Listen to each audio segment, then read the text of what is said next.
my name is Tis, and today I'm just going to be talking a lot about the import HTML function and specifically for financial data. So the import HTML function really just scraps the web data from other sites and inputs it into the Google Sheets sheet. And this is a very handy tool really for just doing something for your portfolio analysis or stock analysis, to kind of figure out, okay, is it a buy, hold, or sell, or any kind of way that you want to. And I find this very handy because Google Finance, the function, has a lot of data, but not really too much where you can really dive deeply into it.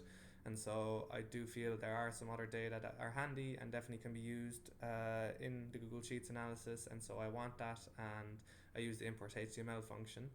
And so the reason I'm kind of making this is because there are some videos about it and they all kind of focus on Yahoo Finance. But unfortunately, 2 years ago or a couple of years ago, that import HTML function doesn't work anymore for Finance Yahoo. So it's unfortunately giving you this error every time that you want to kind of look for a ticker and find, okay, what kind of data can I get around that? And unfortunately, Google Sheets keeps giving you the error of resource at URL not found. And this is a very annoying problem, of course. So a workaround around it is to just look on other websites such as Marketwatch or stockanalysis.com, and through there, like, you can kind of find data as well that is real time and sometimes just financial data that you have a need for specific companies for your analysis. And so what I did basically is use the import HTML function around those websites. And this function really is handy and it's easy. You basically only have to input the URL and in quotation marks you want to input as well the table. So that's what it will look for. Okay, it will look for on this URL a table, and give it a table number, and it will give you the data back. And so that's really how the function works. I'll show you with a practice as well on stockanalysis.com. So this is stockanalysis.com. It's for stock proto labs, and I just basically want to get a simple couple of data back, and that is the market cap and enterprise value. And so what I want to do here is to copy the URL, and so I'll save that for in a bit. And so I'm going to go to the import HTML function.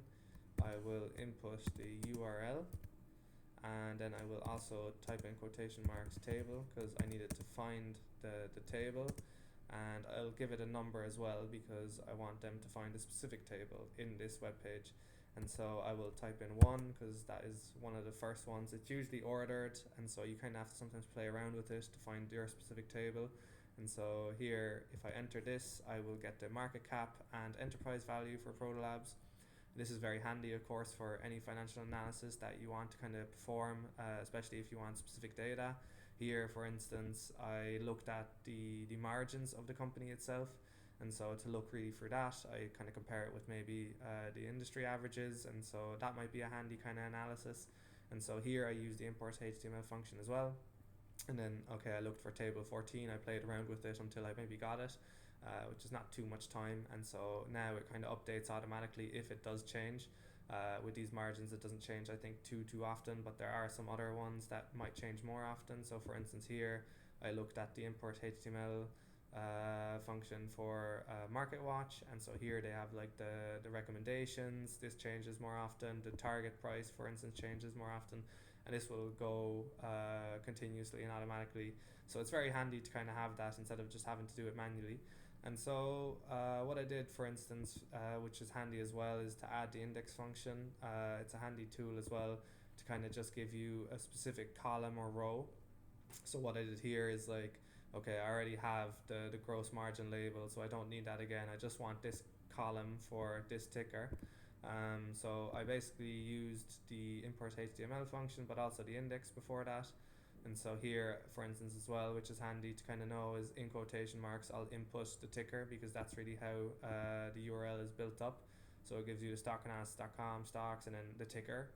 So what I want to do is to basically input that instead of just having to each time go to that specific URL from Costco.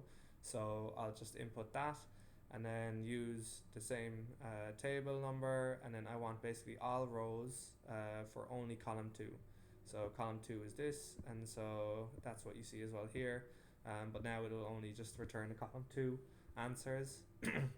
And so that I did as well for like Nvidia and Google, and so you can kind of do it for any kind of ticker. So for instance TSM, that might be just handy for every kind of portfolio. You can just drag it across and you just have all your tickers, so it'll be very handy. And so that is really how I kind of use it for my real-time analysis for certain kind of data. And this I thought was handy to kind of share, because I feel there's not really too many videos clearly explaining how to do this. So I hope you like it and enjoy it. But yeah, that's the video. If you have any questions, please feel free to put it in the comments, and I will also add the functions as I have here in the description, so it might help you as well. But yeah, thanks for listening, and yeah, bye bye.